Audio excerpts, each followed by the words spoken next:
What's going on, everybody? We're on to month 2 of the Major League Baseball season, and today we want to talk some World Series odds. Yes, we're very anxious for October. Okay, the Rays have won 7 out of 10 ball games. They started the season at plus 2,200. They are now at plus 2,800. I think they offer some pretty good value. You look at the Rays, man. They got the pedigree, right? They went to the World Series last year. I know they lost some people there in the offseason. Charlie Morton, Blake Snell, important pieces in that starting rotation. And you look at the rotation right now, Rich Hill, ERA over 6. Michael Wacha, ERA close to 5. Yarborough's not pitching that well. Tyler Glasnow is legitimate Cy Young candidate, okay? He has been pitching lights out, but I can see these guys pitching better. Luis Patino, young guy. It seems like the Rays, yes, they lose people in the offseason, but there's always that guy that comes from the minor leagues that kind of helps them out, right? And this Luis Patino guy's got a really, really nice arm. So I still think Meadows, Brandon Lowe, Rosarena, I think they're going to start hitting better, and I think the Rays could get better. So at plus 2,800, I think it offers good value for a team that went to the World Series last year. The Yankees did not go to the World Series. They haven't been there in quite a while. Last one in 2009. That was the last time they went. Okay, so they are now at plus 700, and they're getting better. They were at plus 500 to start the season. They're still only batting 227 as a team. That will change. Giancarlo Stanton is hitting the ball to the moon right now. I mean, he's got 9 home runs. He's a legitimate MVP type of candidate, right? The way he's playing kind of like an MVP player. Okay, and then you got Aaron Hicks hitting.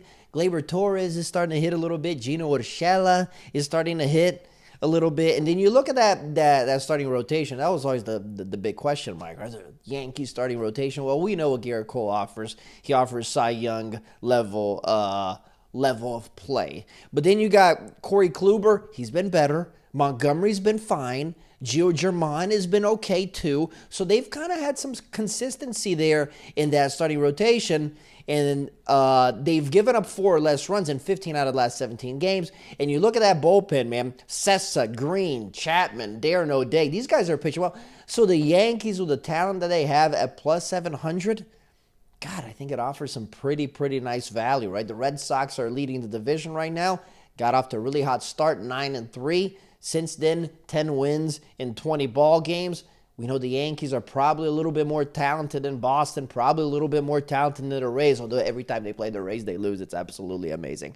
So I like New York at plus 700. Okay, so the hottest team in baseball right now, the Cleveland Indians, they are at plus 4,000. I mean, you look at Cleveland, Francisco Lindor walked out that door. That was a good one.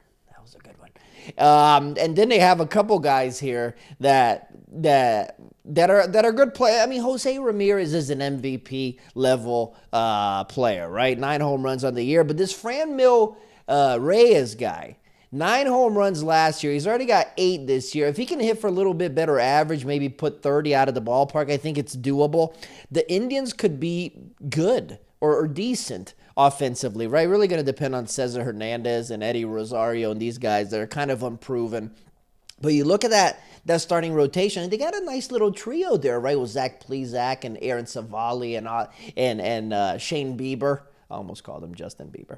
Shane Bieber won the Cy Young last year. I mean, we know how good he is.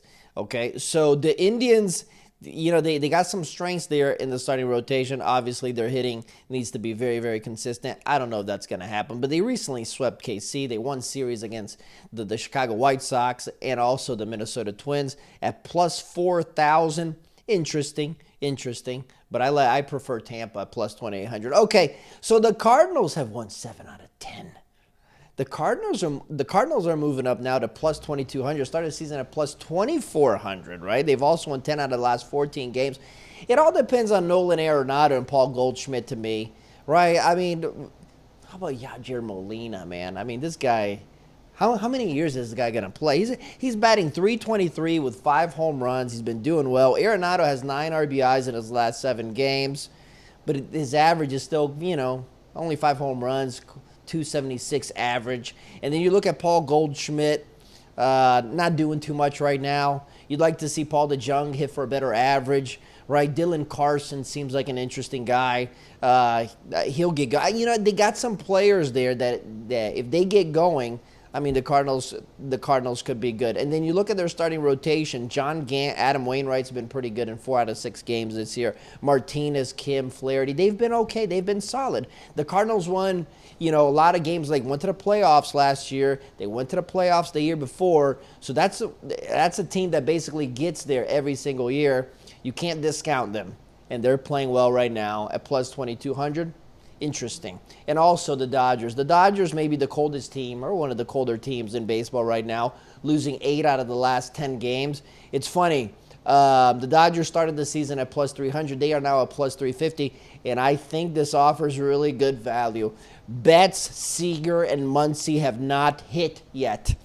You look at their starting rotation. Yes, Dustin May is out for the season. Yes, David Price is hurt, but Tony Gonsolin can just step right in, right? I mean, you look at these guys, Bauer, Kershaw, Urias, Buehler. I mean, all these guys have ERAs close to 3 or below 3. So it's just very hard to hit against the Dodgers. And it seems like as of late, when they hit, they didn't pitch, and when they pitch, they didn't hit. That's going to come together for them. It's a little bump in the road, if you will. They're still above 500 at 17 and 15. So the Dodgers at plus 350 to me, man. I mean, they are so loaded that they offer good value. We shall see what happens. It's been an interesting month in Major League Baseball. For everything regarding the world of betting, you can go to oddchart.com.